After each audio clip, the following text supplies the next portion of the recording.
Join me in unprepared hiking newbie as I tackle 630 scorching miles of the southwest coastal path during one of the hottest summers in UK history. There was a heat wave, a drought, and no clue what I was doing. I did it all to raise money for cancer research and Macmillan cancer support. Expect pain, tears, joy, and highly questionable life choices. Let's get into it. Day 3 now, and we're walking to Thru-Hike first, and hopefully end up in Woolacombe.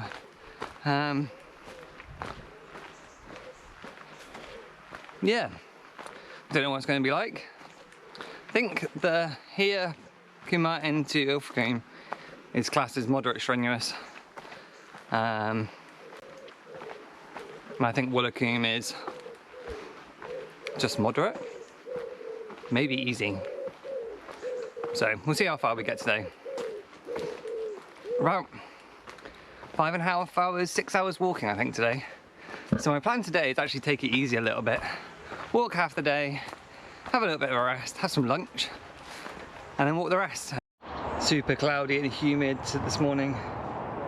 You can't even see the top of the Great Hangman. Just goes to show how high it is, it's in the clouds. Crazy. Path, and all of a sudden you've got incredible views like that. I mean, this is why I do this walk. This is why I'm doing this walk. I mean, I literally just came down the path, go around the corner, and it's got this incredible view behind. And then the view the other way isn't too bad as well. Wow.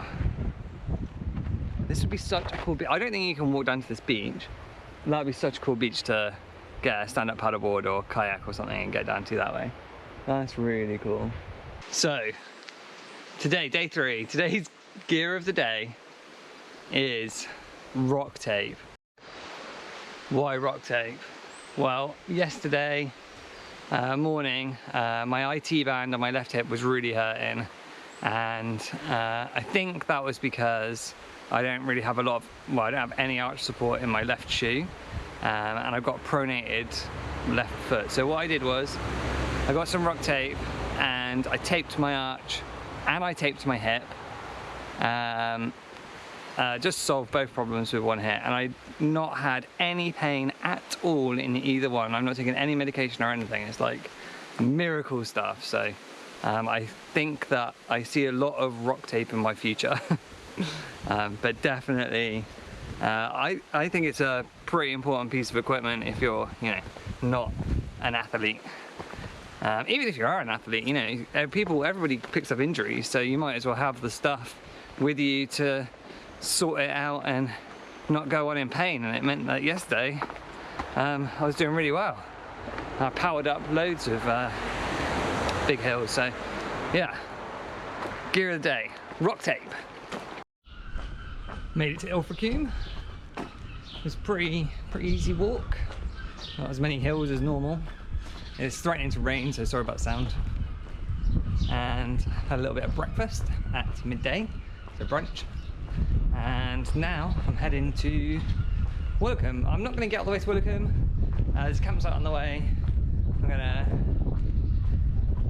go to the campsite basically, along the coastal path, drop down into the campsite. What I might do is, if I get there fairly early, I might go back out, walk a bit more of the path, and go back again. So yeah, heading out of Thru-Hike, which, looking at Thru-Hike can only be a good thing.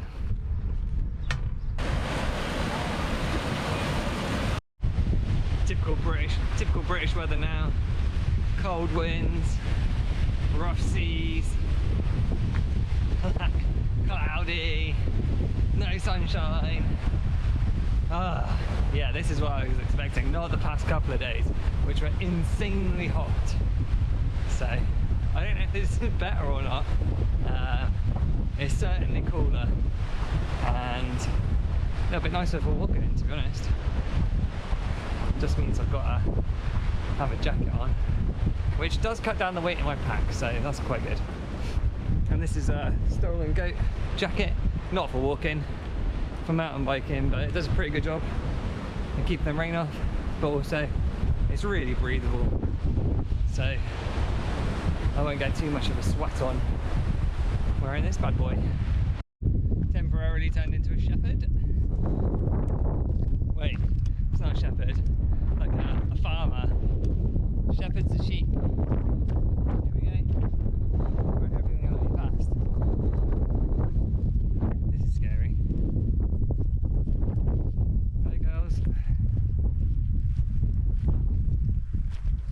coming up this way.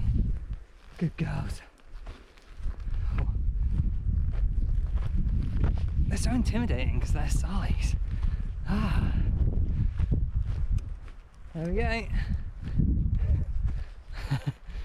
Arrived at the campsite near Woolacombe last night, and it's just up behind me there.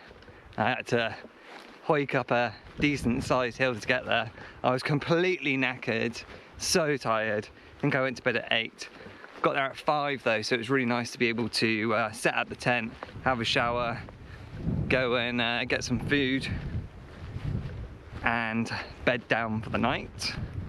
Today we're walking from Woolacombe, well near Woolacombe, just outside, to Braunton, and it should be a pretty chilled walk today, I think.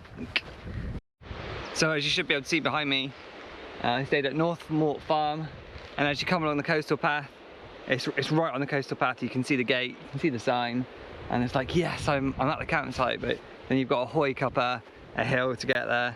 It's all right campsite, typical British campsite.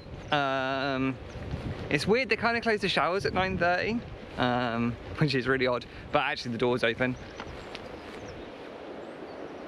And the shop was pretty good as well there. Okay. The shop was pretty good there, actually. Really nice shop. Lots of things. So that was pretty cool. I'm just a little bit lost right now. I'm trying to find the coastal path. Don't really want to go the wrong way, too far the wrong way. Oh, here it is. I found it. Cool. Yeah, so that's a decent campsite to bed down on.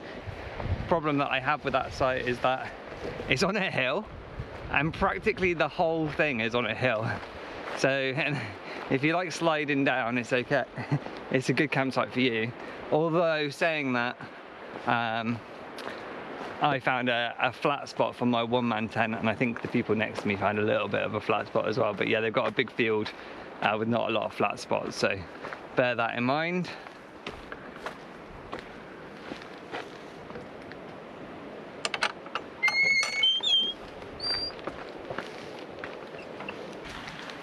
But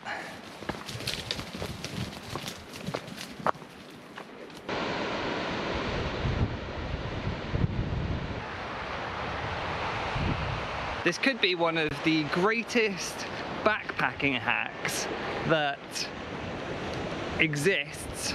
I don't know. That nobody talks about. I've watched loads of backpacking videos, nobody really talks about this. I don't think anyway. So let's talk about fire engines for a minute. Old fire engines, when they used to drive around, used to be full of water, and they'd have like a big tank, I guess, in the fire engine that's full of water. So what happened is that when they went around corners, the fire engines would like swerve and sway and stuff because the tank of water was sloshing the water side to side. So what they did was they...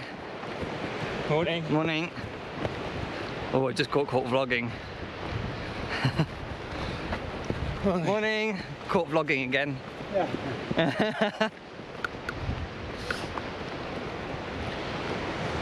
So what they did was, to stop the sloshing happening, is that they, in the tanks, they built up walls.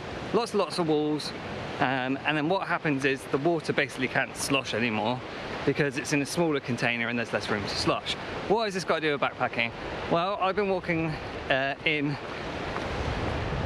heatwave temperatures in England, and I've been carrying lots of water, and I've been carrying lots of water in water bottles, like this one.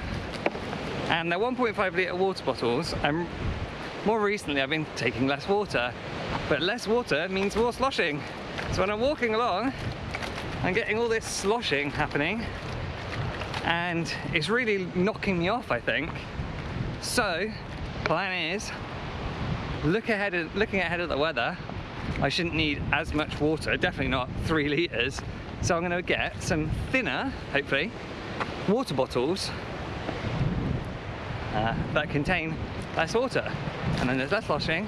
Hopefully that should make the walking a little bit easier, even with less weight, but also, yeah, less sort of wiggling side to side movement. We'll see how it works. We're in Woolacombe now. Got fond memories of Woolacombe. Used to come surfing here as a kid when I lived in landlocked Swindon, and yeah, I used to come down here weekends, go for a surf. But that's the first surf I've seen so far in 5 days. Crazy. I mean, most of the time we've been in the Bristol Channel really, and it's been super hot and no wind, but now wind's whipped up and we've got a little bit of surf. It's offshore as well today, but it's about 1 or 2 feet, so not the best surf, but you get the point. It's nice to hear the waves crashing. This is Woolacombe. Surf isn't as good here because the wind, you come around into a different bay and the wind's blowing offshore, but offshore over there, not over here. So not as good surf, still little, but oh, it'd be nice to jump in there. I don't have time. Walking on sand with half full water bottles is not fun. Oh, it's like sinking in, and oh, yeah, no. Get me out of these sand dunes, please. I actually not figured out what my favourite type of surface is. Probably loose, not loose gravel, but like pea, gravel type stuff, yeah. Because tarmac's horrible. But yeah, maybe small bits of gravel, not sand. Stuff that doesn't like compact too much under your feet. Yeah, I might change my mind on that. World's smallest style coming up.